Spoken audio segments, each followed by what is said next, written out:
Today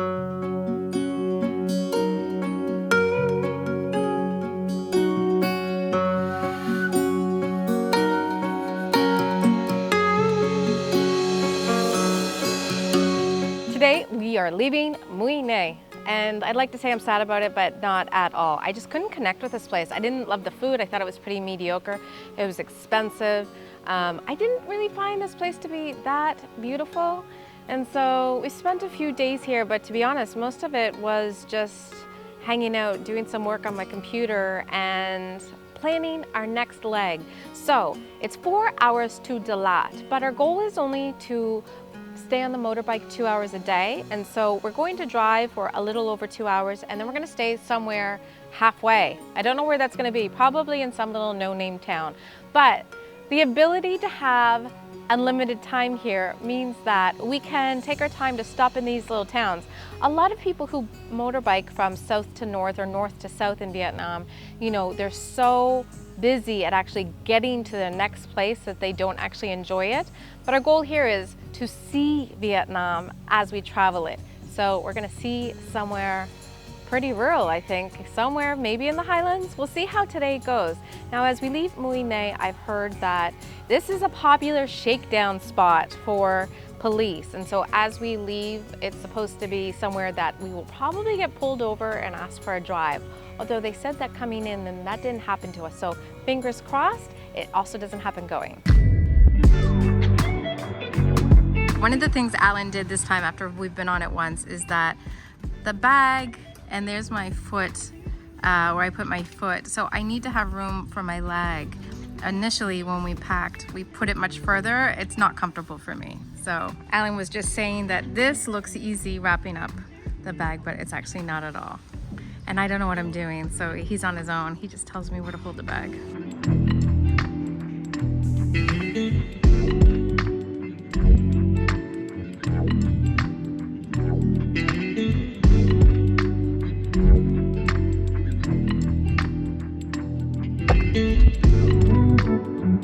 So we've heard one of the most dangerous parts of driving here is actually the buses, the vans, the tourism vehicles, and it looks like a bus just hit a cyclist. I saw the person on the motorbike, they're on the ground, and there was blood, and it's so scary. And then there are a lot of people who are on the bus that are crying.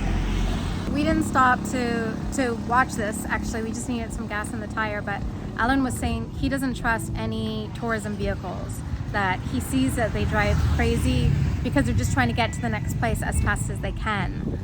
It's very scary. I just saw them. The driver, they could stand, so I think they put him on a car or something to take him to the hospital, but there was blood everywhere.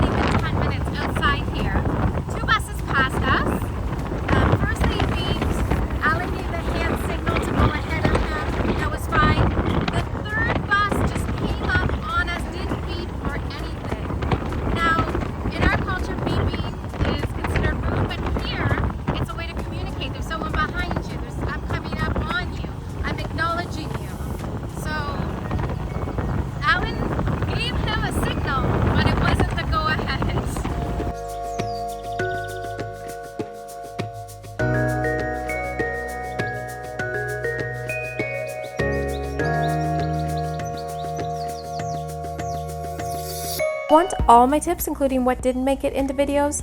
Check out my Vietnam guide for what to see, eat, and do, plus crucial tips for renting a motorbike in Vietnam.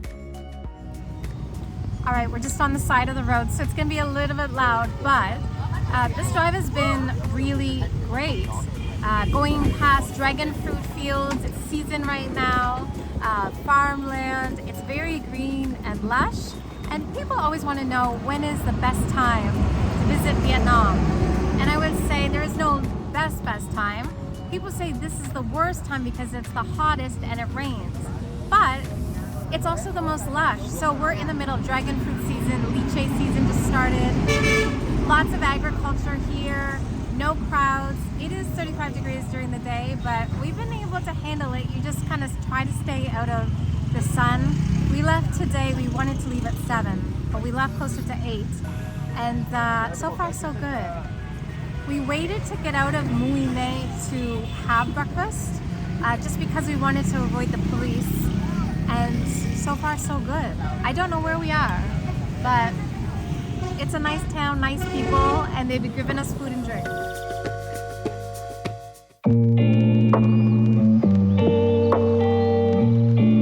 So it's not even 11 a.m. It's very, very hot out. From 8 a.m. onwards, like the sky, the sun was at like 12 noon. It was very high. And so I tried to learn from the Vietnamese. So covering all my arms, I actually am wearing gloves like the women do here. And then I had my mask on because I wanted us to blend in a little bit leaving Mui Ne, because they said that there were police stops where they would try to bribe us. But I've actually learned that it's really comfortable to wear the mask because your face isn't hot.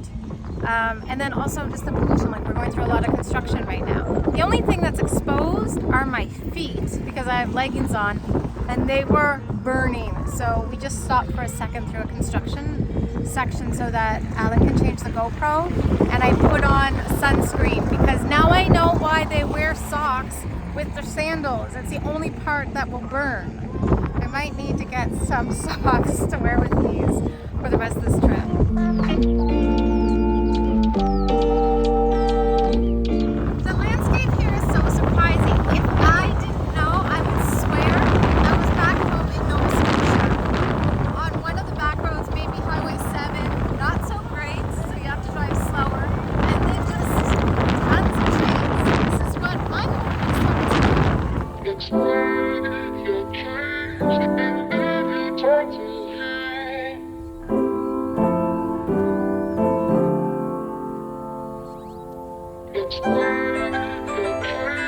Alright, so our mandatory hour break couldn't come sooner. I was so thirsty. It's gotten really warm. The sun is just beating down, but this has been a really beautiful area. So we've started to climb into the Highlands. It has a very windy road, the road we took, and it's not great. So it's actually kind of slow going, but we decided to stop off for coconut juice and water. And let me tell you, it is so beautiful here. Look. I have to get my drone out because this is gorgeous here. It just really surprises me how quickly the landscape can change from, you know, every 5-10 minutes. It's completely different. This is so lush and beautiful. Now, not everything is great. When I got here, I saw people just dumping their garbage over the side here. Lots of plastic and disgustingness.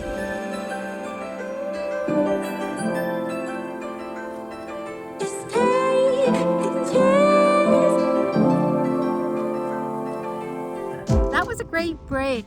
This is a beautiful view here with the lake, and then you've also got the mountains. Our intended stop is an hour away, and so we're going to drive it. The clouds are coming in and they're quite dark, but Alan says it's not going to rain. Just in case, we do have full rain outfits in here. If the weather is still good, we're going to continue on to Dalat because it's only another hour from there. So we'll drive an hour, take a break, make a decision.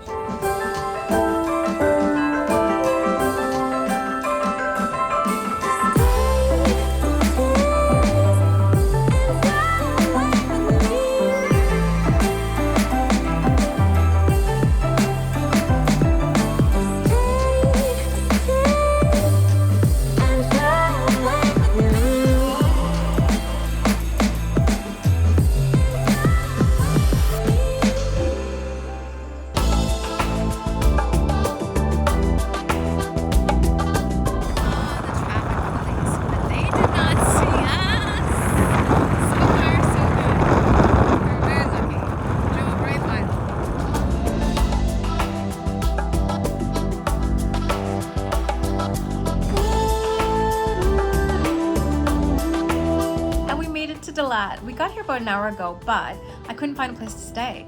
So because we weren't supposed to stay here, I started looking on Booking while we were eating lunch.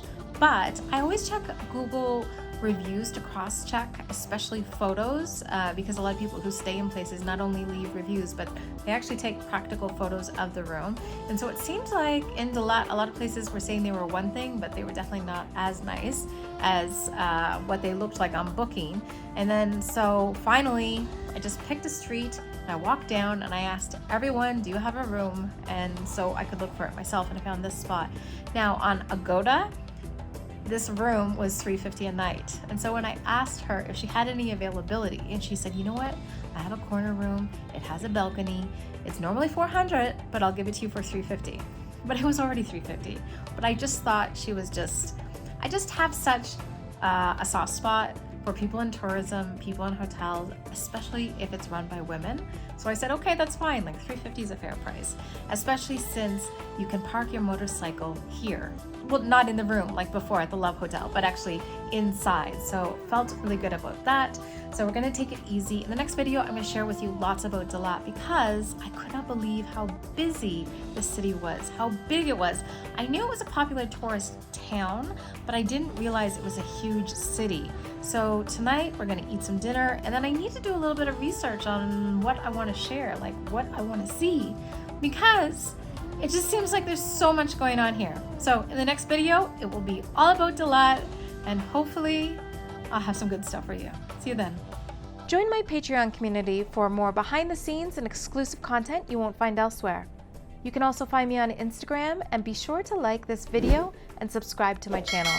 All of these things make my day. Thank you so much for your support.